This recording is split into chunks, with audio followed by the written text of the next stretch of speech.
A Terra é um planeta de 4 bilhões e 500 milhões de anos, que ainda está evoluindo. À medida que os continentes se movem e colidem, vulcões explodem e glaciares avançam ou recuam. A crosta terrestre é esculpida de maneiras fascinantes, que deixam uma trilha de mistérios geológicos. No episódio de hoje, uma força tremenda que molda a Terra vem do espaço e não ocorre ao longo de milhões de anos, mas em segundos. É a força causada pelo violento impacto dos asteroides, gigantescas pedras espaciais. Estudando o impacto dos asteroides, os cientistas passaram a entender a formação do universo e o passado remoto do planeta Terra. Como nasceu nosso planeta? Asteroides. Há um colossal buraco no deserto do Arizona, a 56 quilômetros de Flagstaff. É imenso. Tem quase 1 quilômetro de largura e 170 metros de profundidade. O monumento a Washington caberia dentro dele. No final do século XIX, o mistério para os geólogos era como isso aconteceu. Sabia-se que apenas uma força avassaladora poderia ter criado uma fenda tão imensa. Mas que força era essa? A teoria mais provável era de que uma explosão vulcânica tivesse rompido a superfície escarpada. Os cientistas já haviam descoberto crateras de tamanho semelhante em áreas vulcânicas. Mas Grove Gilbert, chefe do Instituto Geológico Americano, tinha outra hipótese que lhe ocorreu ao observar crateras na Lua ao telescópio. Ao ver semelhanças entre as crateras da Lua e o misterioso buraco no deserto do Arizona, ele conjecturou que o buraco fora causado pelo impacto de um asteroide. Mas era apenas uma teoria. Na época, ninguém havia provado que crateras na Terra haviam sido criadas por asteroides. Em 1892, Gilbert decidiu viajar até a misteriosa cratera do Arizona. Ele queria saber se a origem do buraco fora um impacto ou se a origem podia ser vulcânica. Então ele tinha essas duas hipóteses que pretendia testar. Gilbert supôs que, se a cratera fora criada por asteroide, encontraria uma pedra gigantesca no meio dela. Mas não havia nada. No entanto, ele detectou sinais de que a causa podia ser vulcânica.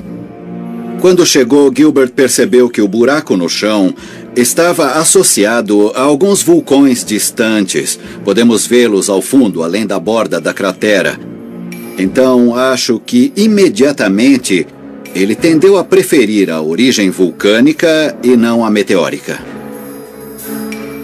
Perto da misteriosa cratera, Gilbert encontrou outro buraco semelhante. Concluiu que se tratava de uma rara cratera vulcânica, chamada Maar. Sabia que 4 anos antes, no Japão, cientistas haviam presenciado a formação de um mar após uma explosão subterrânea de vapor. A cratera resultante parecia-se com o buraco que Gilbert encontrara no deserto do Arizona. Ocorrem quando o magma basáltico rompe a crosta da Terra e encontra um lençol aquático, criando uma explosão de vapor que causa um estouro e produz uma cratera como esta aqui ao meu lado. Estranhamente, as duas crateras quase idênticas estavam a apenas 80 quilômetros uma da outra. Uma fora causada por uma explosão de vapor subterrânea. Devido à proximidade entre elas, Gilbert concluiu que a misteriosa cratera também fora causada por atividade vulcânica. Em 1896, ele publicou suas conclusões num influente trabalho, e, para a comunidade geológica, o debate estava resolvido. Mas 6 anos após as descobertas de Gilbert, o empresário e engenheiro americano Daniel Barringer chegou ao mesmo local. Ficou intrigado com pequenas e misteriosas pedras de ferro que pastores haviam encontrado em torno da cratera. E Barringer se convenceu de que Gilbert se enganara sobre as origens da cratera. Estou segurando agora um fragmento daquilo que começou tudo. Esse tipo de material não se encontra em nenhum outro terreno geológico e não é criado por nenhum processo geológico terrestre. Pedras com ferro geralmente contêm outros materiais. Mas na misteriosa cratera, o ferro era quase puro. E havia uma grande quantidade incomum na superfície da Terra espalhada sobre a área em torno da cratera. Barringer acreditava que eram meteoritos, pequenas pedras espaciais que se formam quando os asteroides explodem. Para ele, o grande buraco no deserto fora criado por um imenso asteroide feito principalmente de ferro. Barringer logo viu as oportunidades comerciais. Pelo tamanho da cratera, ele calculou que o asteroide teria pesado 10 milhões de toneladas. Como a tonelada do ferro custava $80, Barringer se convenceu de que enriqueceria se minerasse o ferro. Em 1903, Barringer comprou a área de quase 500 hectares e contratou equipes para a escavação. Certo de que fora o local de um impacto, ele o chamou de Cratera do Meteoro. Estamos no que restou do campo de mineração de Barringer. Era aqui que os mineiros viviam, comiam, dormiam, enquanto procuravam a massa meteórica que acreditavam estar debaixo da cratera. Ao longo de anos, Barringer e seus homens encontraram apenas fragmentos de ferro, mas persistiram cavando poços cada vez mais fundos. O maior, ou o poço principal, como podem ver, é uma área branca de escombros no centro da cratera. De fato, um desses poços, aqui perto, chegava a uma profundidade de mais de 400 metros debaixo da terra. Em todos os casos, ou na maioria dos casos, eles encontraram indícios claros do objeto que causou o impacto, mas nenhum corpo gigantesco. Mas Barringer encontrou algumas pistas. Formações rochosas estranhas e originais, como pedras pulverizadas, em torno da cratera. Ele logo notou que os fragmentos eram tão finos que pareciam talco, e isso imediatamente indicou que havia algo incomum nos processos geológicos que formaram o relevo aqui. As pedras pulverizadas eram uma pista importante, que apontavam para o impacto violento de um asteroide.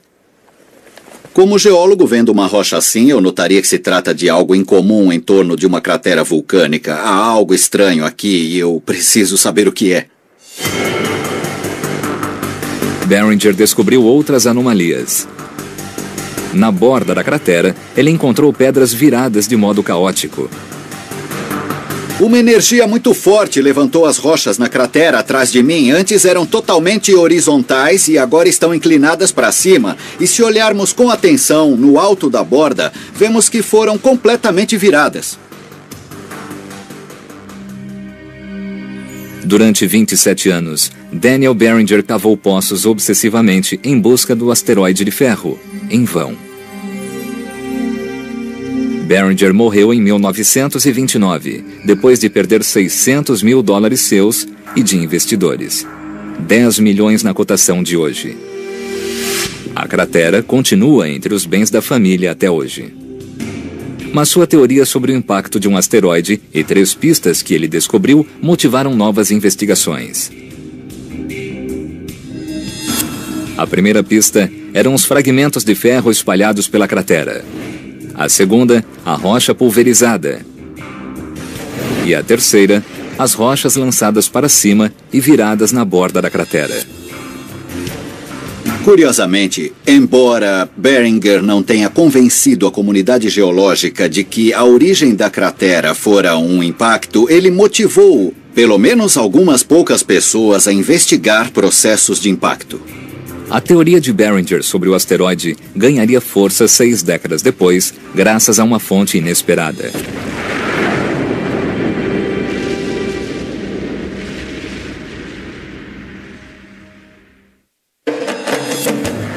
A cratera do meteoro, no deserto do Arizona, continuava um mistério para a comunidade geológica.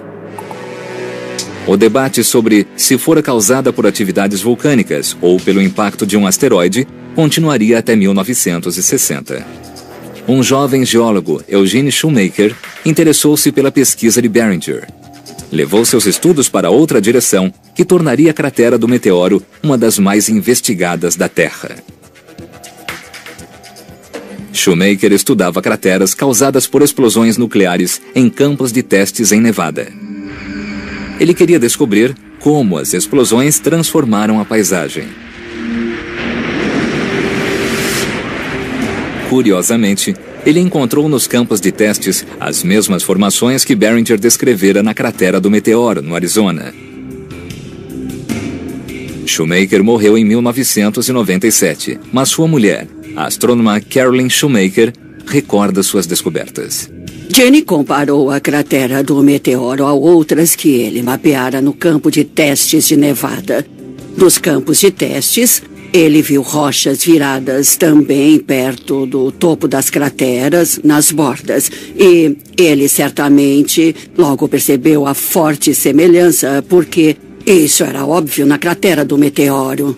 Shoemaker descobriu outra pista importante que ligava as áreas de Nevada à cratera do meteoro. Ele encontrou amostras de uma pedra muito diferente. Antes havia sido de arenito, mas fora alterada. Nas crateras causadas pelas explosões nucleares, Shoemaker encontrou estruturas cristalinas, as mesmas descobertas na cratera do meteoro. Hoje sabemos que isto é vidro de arenito causado por impacto. No arenito original, todos os cristais de quartzo se fundiram e foram para uma matriz espumosa, borbulhante e vítrea, que vemos aqui. O material fora criado pela violenta energia gerada por uma explosão nuclear.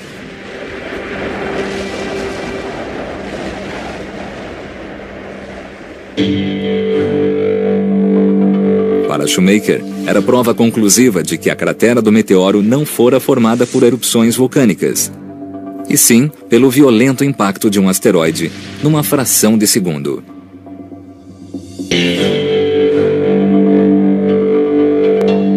A rocha impactada também indicou aos cientistas a idade da cratera. Quando um asteroide atinge a Terra, a energia do impacto é absorvida pelas rochas ao redor. Com um método chamado de datação por termoluminescência, os cientistas são capazes de medir a quantidade de energia que a rocha emite sob a forma de luz. As rochas da cratera do meteoro indicaram que o impacto ocorreu há 50 mil anos. Mas alguns ainda viam uma falha nessa teoria. Se o solo do Arizona fora esmagado por um asteroide, onde estava a rocha que causara o impacto? Os cientistas suspeitavam que, ao bater, o meteorito de ferro fora reduzido a pó. Evidências conclusivas surgiram em 1997, quando os cientistas conseguiram simular o impacto usando modelos computadorizados. Pelo tamanho da cratera, eles calcularam que o asteroide devia pesar no mínimo 300 mil toneladas. Os dados ainda revelaram que se chocou com a Terra a uma velocidade de 40 mil quilômetros por hora, ou 35 vezes a velocidade do som. O impacto provocou uma onda de choque muitas vezes mais forte do que a de uma explosão nuclear.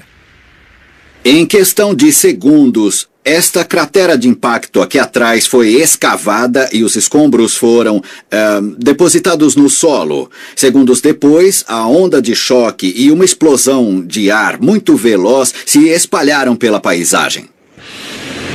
A onda de choque atravessou o asteroide a partir de seu centro, aniquilando-o e espalhando os fragmentos restantes por um raio de 10 quilômetros. A energia que produziu essa cratera pode ter sido algumas centenas ou possivelmente até 1000 vezes maior que a energia que destruiu as cidades de Hiroshima e Nagasaki na Segunda Guerra Mundial. A investigação descobriu por que não restou nenhum grande vestígio do asteroide na cratera do Arizona. Estruturas cristalinas na rocha evidenciaram que uma forte onda de choque se seguira ao impacto. Modelos computadorizados revelaram que o tamanho e a velocidade do asteroide criaram energia bastante para que a rocha se desintegrasse. Essa cratera é especialmente importante porque é a mais nova e mais intocada cratera de impacto na superfície da Terra. Além disso, foi a primeira cratera de impacto na Terra reconhecida como tal, e por isso é um tipo de pedra de Rosetta, a pedra de toque da geologia. É para cá que especialistas do mundo todo vêm para estudar e pesquisar a cratera de impacto como processo geológico. Desde 1960, quando Shoemaker provou que a cratera do meteoro fora causada por um impacto, os geólogos passaram a procurar outras. Armados com essa nova informação e com avanços na tecnologia espacial e de satélite, eles nos deram um novo entendimento sobre como os asteroides moldaram a superfície da Terra.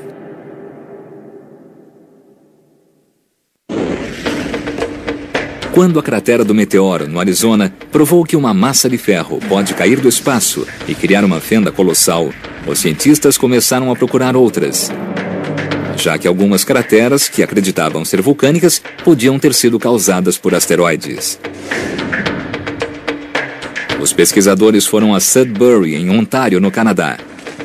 Não há uma cratera evidente lá, mas há mais de 150 anos, a cidade tem sido uma fonte de riquezas minerais e um mistério geológico. Numa das minas de Sudbury, a 900 metros da superfície, vemos espessos veios de cobre e níquel.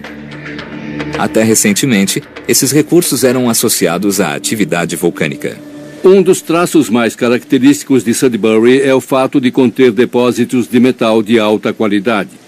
Antigamente, esses depósitos eram associados a vulcões, a atividades vulcânicas e magmas que emergiam do interior da Terra, trazendo consigo metais e minérios. Mas algo não encaixava. Quando investigaram as rochas em torno da mina, os cientistas ficaram surpresos. Nenhuma delas tinha o perfil das formações criadas por um vulcão. Para os geólogos, isso indicava que o cobre e o níquel sob a superfície haviam sido formados por um outro processo. Quando conheceram o trabalho de Eugene Shoemaker na cratera do meteoro, eles se perguntaram se aquela vasta mina também fora criada pelo impacto de um asteroide. As vastas reservas de cobre e níquel teriam vindo do espaço?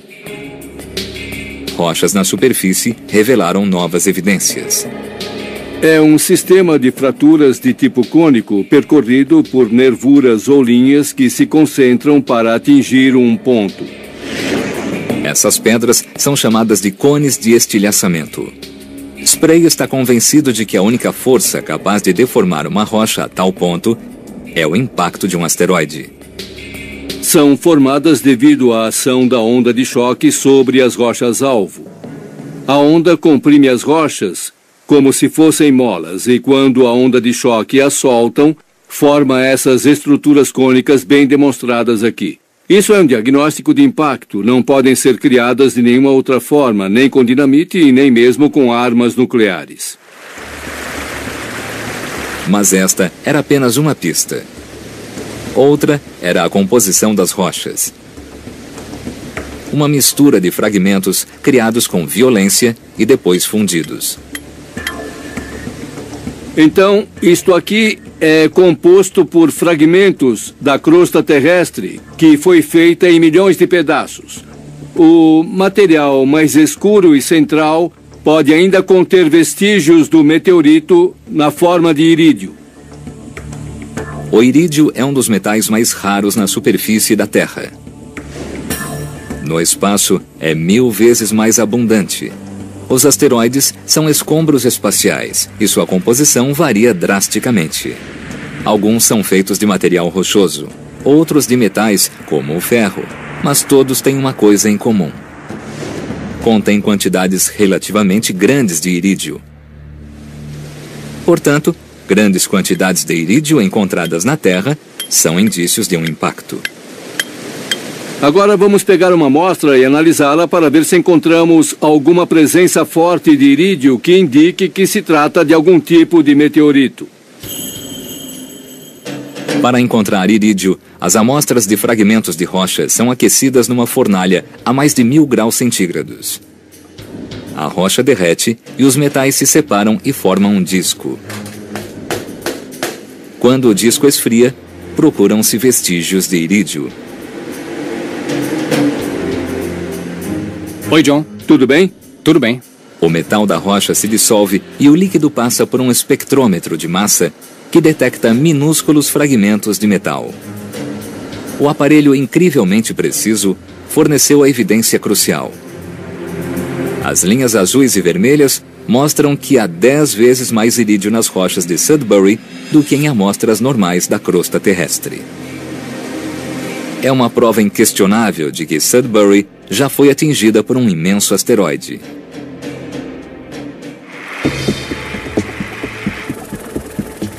Mas onde está a cratera? A paisagem é plana até onde os olhos alcançam. Os cientistas acreditam que ao longo de milhões de anos, a cratera desapareceu. A erosão a desgastou até restar apenas um contorno fraco e circular, visto em imagens de satélites. Spray e seus colegas estudaram a área e descobriram que Sudbury é a segunda maior cratera de impacto da Terra. Tem 240 quilômetros de diâmetro, ou 3/4 do tamanho da maior cratera do mundo em Vredefort, na África do Sul. Segundo Spray, há quase 2 bilhões de anos, uma rocha espacial do tamanho do Monte Everest colidiu com a Terra nesse local. Ao bater, o asteroide produziu uma cratera 20 vezes mais profunda que o Grand Canyon. A energia da onda de choque que passa pelo projétil é tão intensa que a parte de trás cai e o meteorito acaba se fragmentando. E pedaços de projéteis, como o de Sudbury, podem acabar na Lua, o que é muito provável. Os fragmentos vão para o espaço. Mas uma questão permanecia. De onde vieram as reservas de níquel e cobre que haviam tornado a mina de Sudbury tão famosa? Como o asteroide se desintegrara, os depósitos de níquel e cobre não podiam ter vindo do espaço. Ao colidir, o asteroide penetrou quase 30 quilômetros na Terra, causando uma imensa cratera.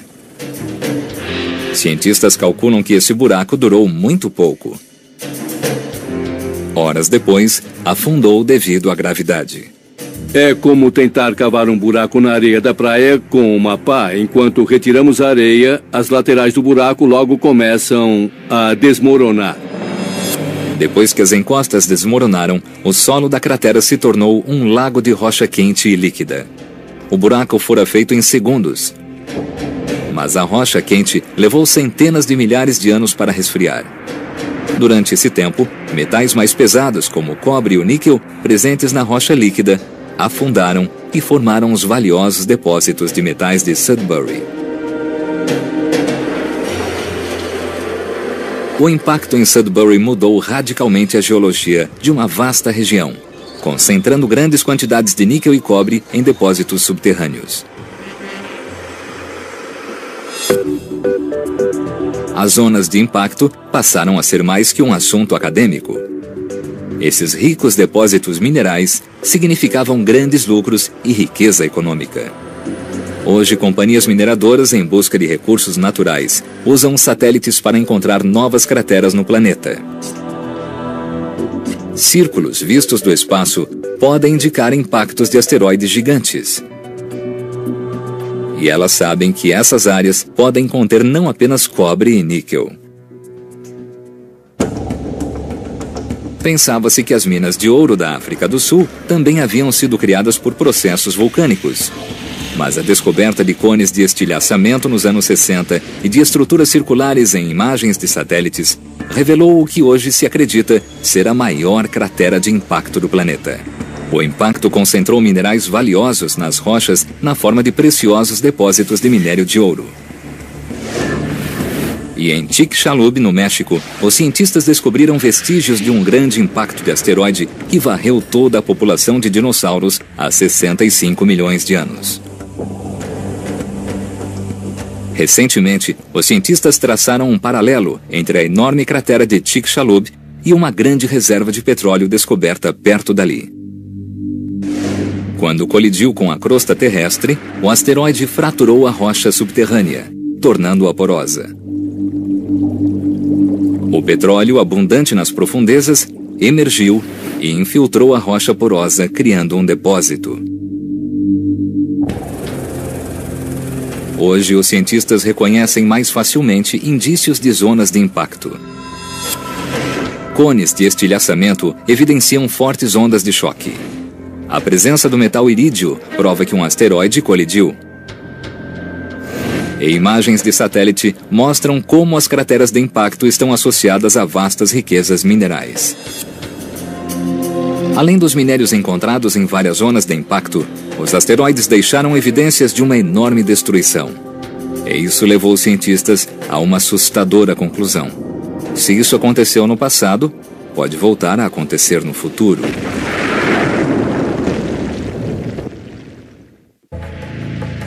9 de outubro de 1992. Johnstown, Pensilvânia. Milhares de torcedores assistiam a um jogo de futebol quando um brilhante meteoro rasgou o céu. Em poucos segundos, se deslocou sobre Kentucky, Carolina do Norte, Maryland e Nova Jersey. Tornou-se um dos meteoros mais filmados da história. Quando pousou em Peekskill, Nova York, amassou o capô de um carro. Felizmente, ninguém se feriu. Em 20 de novembro de 2008, um asteroide voltou a colidir com a Terra. Uma imensa bola de fogo cruzou o céu do Canadá. Enquanto percorria o céu de Alberta, rompeu-se em milhares de pedaços. É o maior número de fragmentos já registrado numa única queda. Todos os anos, quase 4.500 pequenos meteoritos, pesando cerca de 1 quilo, chocam-se contra a Terra. Mais de 99% dos impactos passam despercebidos e causam danos mínimos. Mas em raras ocasiões, os asteroides são devastadores. Há 13 mil anos, grandes lençóis de gelo recuaram, anunciando o fim da última era de gelo. O povo de Clovis, um dos primeiros habitantes humanos da América do Norte, vagava pelas planícies ao lado de animais gigantescos.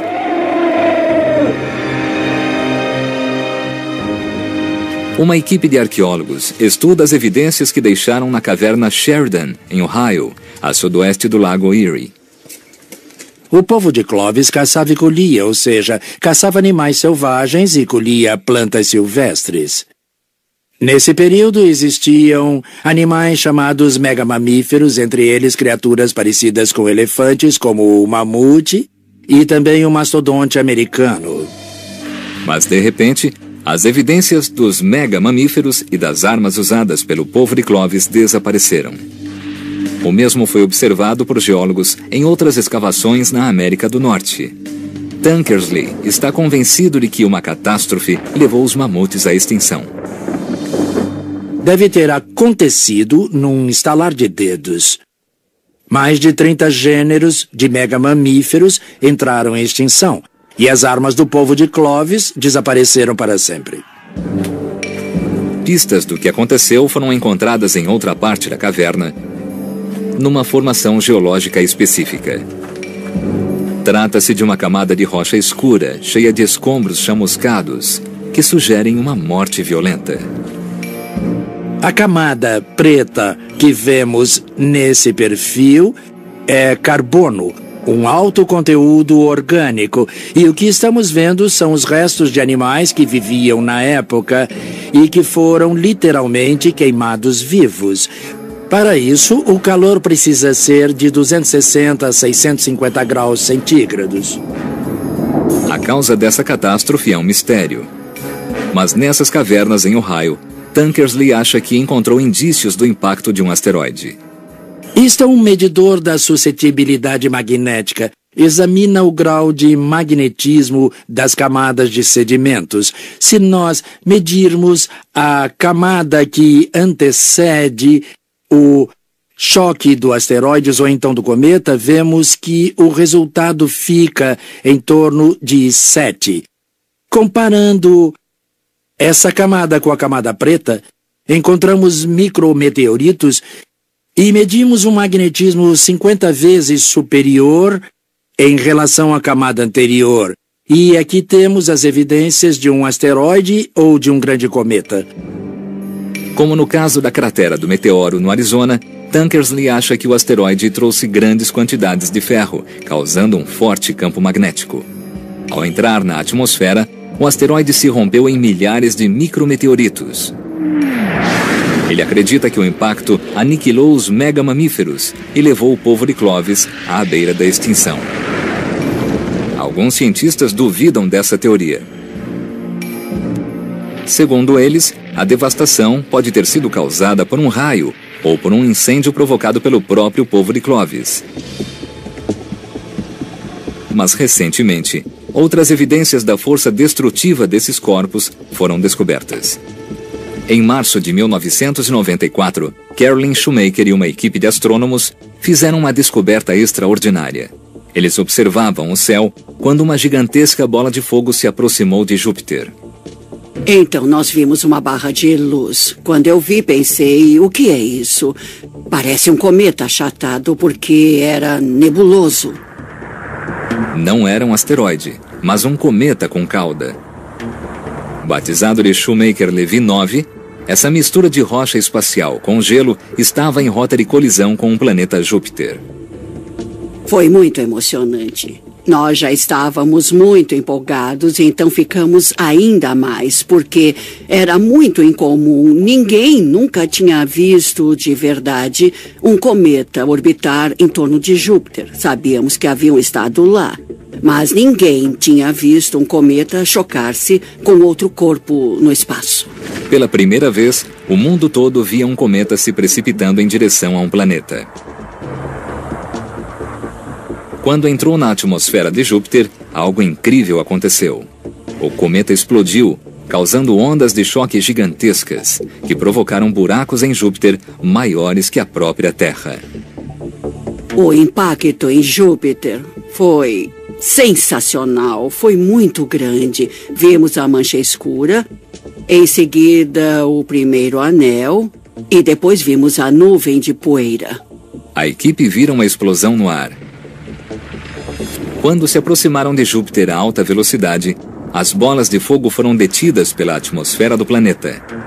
A energia cinética foi convertida em pressão e calor, provocando uma imensa explosão. Um evento semelhante na Terra teria aniquilado a vida no planeta.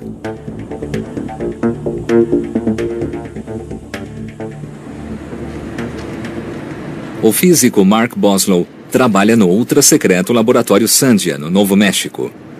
Está entre os muitos cientistas que investigam a possibilidade de que tal catástrofe aconteça.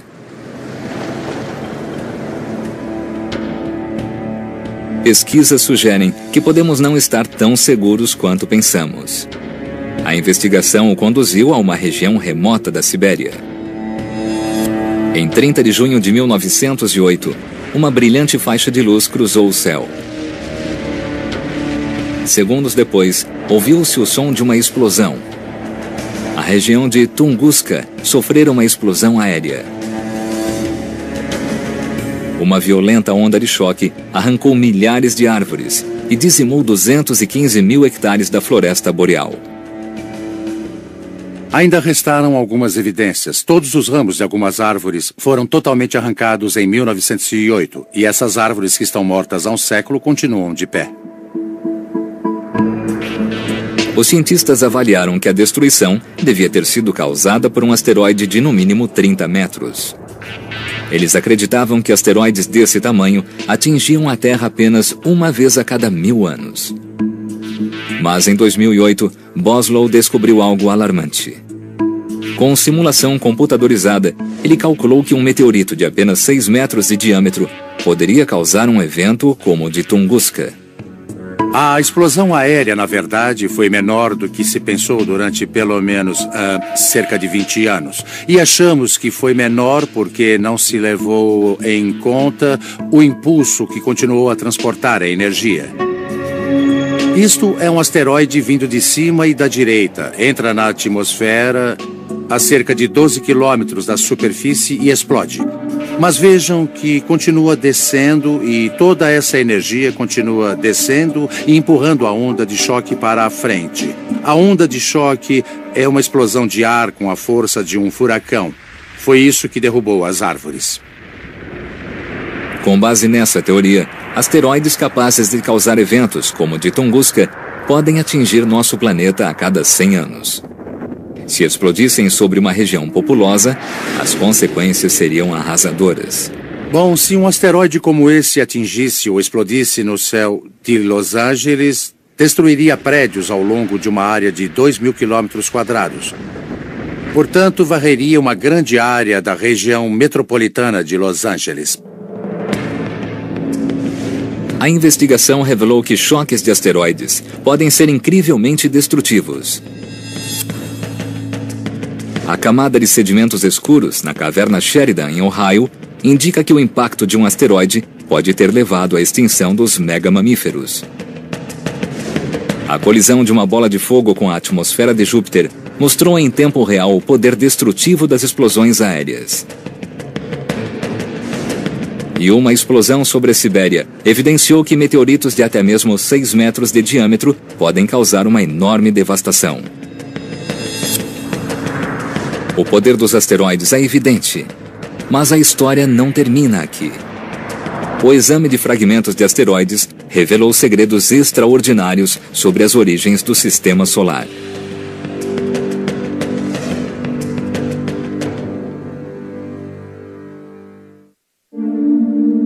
Asteroides vindos do espaço transformaram a superfície do nosso planeta. Mas ainda restava algo para os cientistas investigarem: os fragmentos dos próprios asteroides. Essas pedras contêm informações valiosas sobre a origem do Sistema Solar e a formação do planeta Terra. Mas os geólogos enfrentaram um problema. A maioria dos asteroides se desintegra ao se chocar contra a Terra, destruindo o material que carregam. Por isso, os geólogos saíram em busca de fragmentos menores dos asteroides, os meteoritos. Como pesam pouco, essas pedras sobrevivem ao mergulho pela atmosfera da Terra e chegam intactas à superfície do planeta. Jeff Notkin e sua equipe procuram meteoritos no leito seco de um rio no Arizona. Eles examinam o solo com detectores de metais, esperando encontrar meteoritos de ferro. O que eles mais encontram é pó de ferro, pequenas partículas espaciais magnéticas que se prendem ao martelo magnético.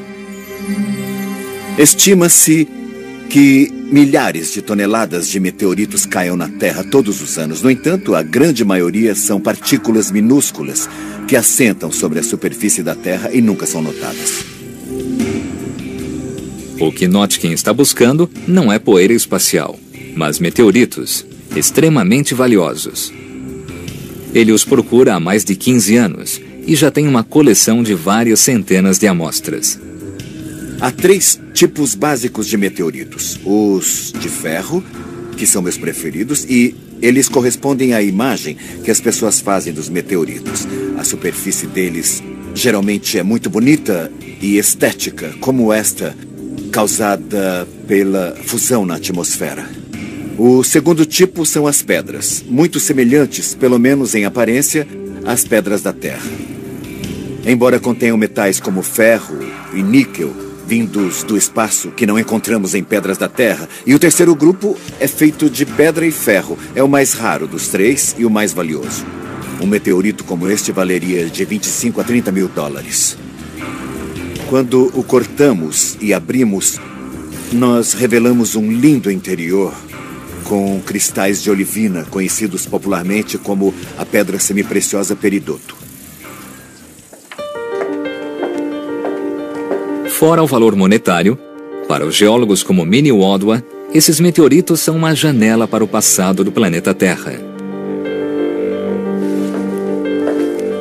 Na Universidade Estadual do Arizona, ela analisa alguns dos meteoritos mais antigos que já caíram no planeta.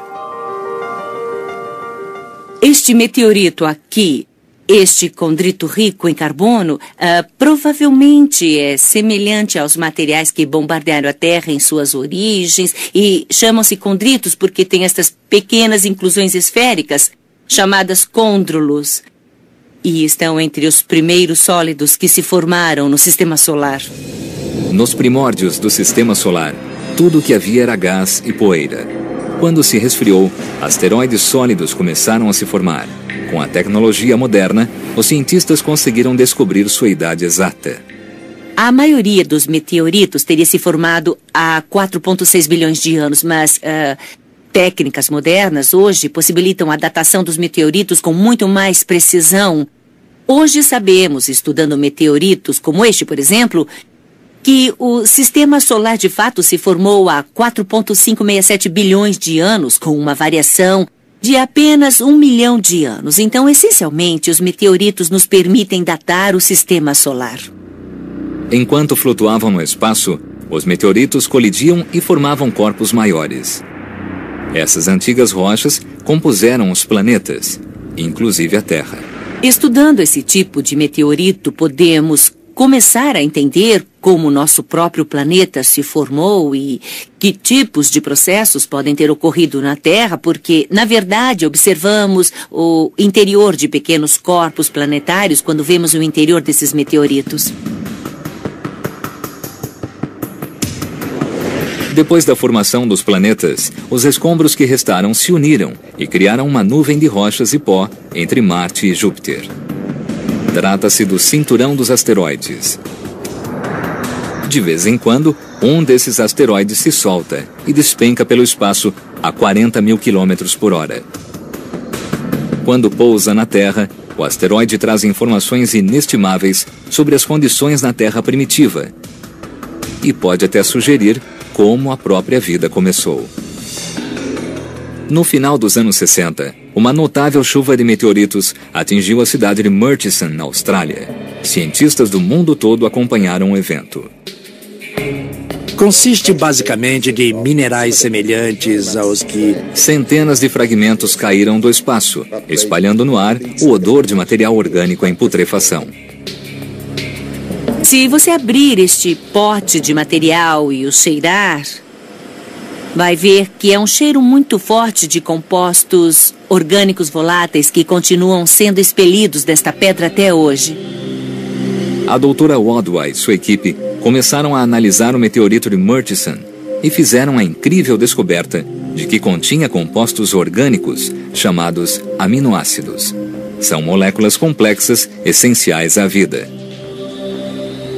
Os materiais orgânicos neste tipo de meteorito foram os elementos constituintes da vida, como a conhecemos hoje.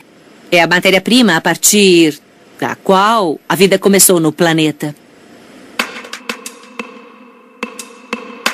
Talvez as sementes da vida tenham chegado do espaço, trazidas por asteroides e meteoritos. No caso das nossas origens, não é nada claro que se deram necessariamente na Terra. As sementes de todas as formas de vida podem ter vindo de outro planeta ou de outro sistema solar.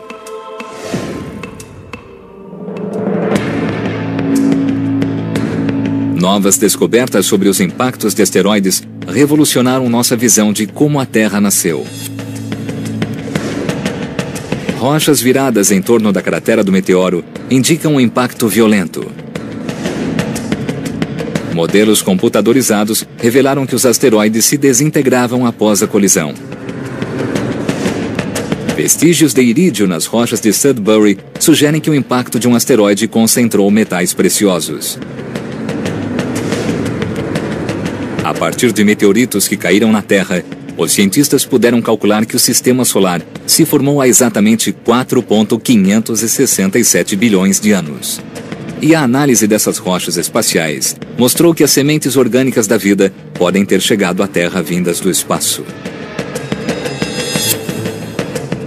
Os impactos dos asteroides ajudaram a moldar a geologia de nosso planeta. Mas, como mostram exemplos do passado, eles têm o poder de aniquilar a Terra num piscar de olhos.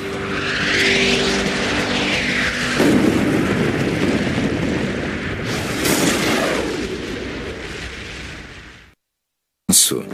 Tem quase 1 quilômetro de largura e 170 metros de profundidade. O monumento a Washington caberia dentro dele. No final do século XIX, o mistério para os geólogos era como isso aconteceu. Sabia-se que apenas uma força avassaladora poderia ter criado uma fenda tão imensa. Mas que força era essa? A teoria mais provável era de que uma explosão vulcânica tivesse rompido a superfície escarpada. Os cientistas já haviam descoberto crateras de tamanho semelhante em áreas vulcânicas. Mas Grove Gilbert, chefe do Instituto Geológico Americano, tinha outra hipótese que lhe ocorreu ao observar crateras na Lua ao telescópio. Ao ver semelhanças entre as crateras da Lua e o misterioso buraco no deserto do Arizona, ele conjecturou que o buraco fora causado pelo impacto de um asteroide. Mas era apenas uma teoria. Na época, ninguém havia provado que crateras na Terra haviam sido criadas por asteroides. Em 1892, a Terra é um planeta de 4 bilhões e 500 milhões de anos, que ainda está evoluindo. À medida que os continentes se movem e colidem, vulcões explodem e glaciares avançam ou recuam. A crosta terrestre é esculpida de maneiras fascinantes, que deixam uma trilha de mistérios geológicos. No episódio de hoje, uma força tremenda que molda a Terra vem do espaço e não ocorre ao longo de milhões de anos, mas em segundos. É a força causada pelo violento impacto dos asteroides. Gigantescas pedras espaciais. Estudando o impacto dos asteroides, os cientistas passaram a entender a formação do universo e o passado remoto do planeta Terra. Como nasceu nosso planeta? Asteroides. Há um colossal buraco no deserto do Arizona, a 56 quilômetros de Flagstaff. É imenso. Gilbert decidiu viajar até a misteriosa cratera do Arizona. Ele queria saber se a origem do buraco fora um impacto ou se a origem podia ser vulcânica. Então ele tinha essas duas hipóteses que pretendia testar. Gilbert supôs que, se a cratera fora criada por asteroide, encontraria uma pedra gigantesca no meio dela. Mas não havia nada. No entanto, ele detectou sinais de que a causa podia ser vulcânica. Quando chegou, Gilbert percebeu que o buraco no chão estava associado a alguns vulcões distantes. Podemos vê-los ao fundo, além da borda da cratera. Então, acho que imediatamente ele tendeu a preferir a origem vulcânica e não a meteórica. Perto da misteriosa cratera, Gilbert encontrou outro buraco semelhante. Concluiu que se tratava de uma rara cratera vulcânica, chamada Maar. Sabia que 4 anos antes, no Japão, cientistas haviam presenciado a formação de um mar após uma explosão subterrânea de vapor. A cratera resultante parecia-se com o buraco que Gilbert encontrara no deserto do Arizona. Ocorrem quando o magma basáltico rompe a crosta da Terra e encontra um lençol aquático, criando uma explosão de vapor que causa um estouro e produz uma cratera como esta aqui ao meu lado. Estranhamente, as duas crateras quase idênticas estavam a apenas 80 quilômetros uma da outra. Uma fora causada por uma explosão de vapor subterrânea. Devido à proximidade entre elas, Gilbert concluiu que a misteriosa cratera também fora causada por atividade vulcânica. Em 1896, ele publicou suas conclusões num influente trabalho, e, para a comunidade geológica, o debate estava resolvido. Mas 6 anos após as descobertas de Gilbert, o empresário e engenheiro americano Daniel Barringer chegou ao mesmo local. Ficou intrigado com pequenas e misteriosas pedras de ferro que pastores haviam encontrado em torno da cratera. E Barringer se convenceu de que Gilbert se enganara sobre as origens da cratera. Estou segurando agora um fragmento daquilo que começou tudo. Esse tipo de material não se encontra em nenhum outro terreno geológico e não é criado por nenhum processo geológico terrestre. Pedras com ferro geralmente contêm outros materiais. Mas na misteriosa cratera, o ferro era quase puro. E havia uma grande quantidade incomum na superfície da Terra espalhada sobre a área em torno da cratera. Barringer acreditava que eram meteoritos, pequenas pedras espaciais que se formam quando os asteroides explodem. Para ele, o grande buraco no deserto fora criado por um imenso asteroide feito principalmente de ferro. Barringer logo viu as oportunidades comerciais. Pelo tamanho da cratera, ele calculou que o asteroide teria pesado 10 milhões de toneladas. Como a tonelada do ferro custava $80, Barringer se convenceu de que enriqueceria se minerasse o ferro. Em 1903, Barringer comprou a área de quase 500 hectares e contratou equipes para a escavação. Certo de que fora o local de um impacto, ele o chamou de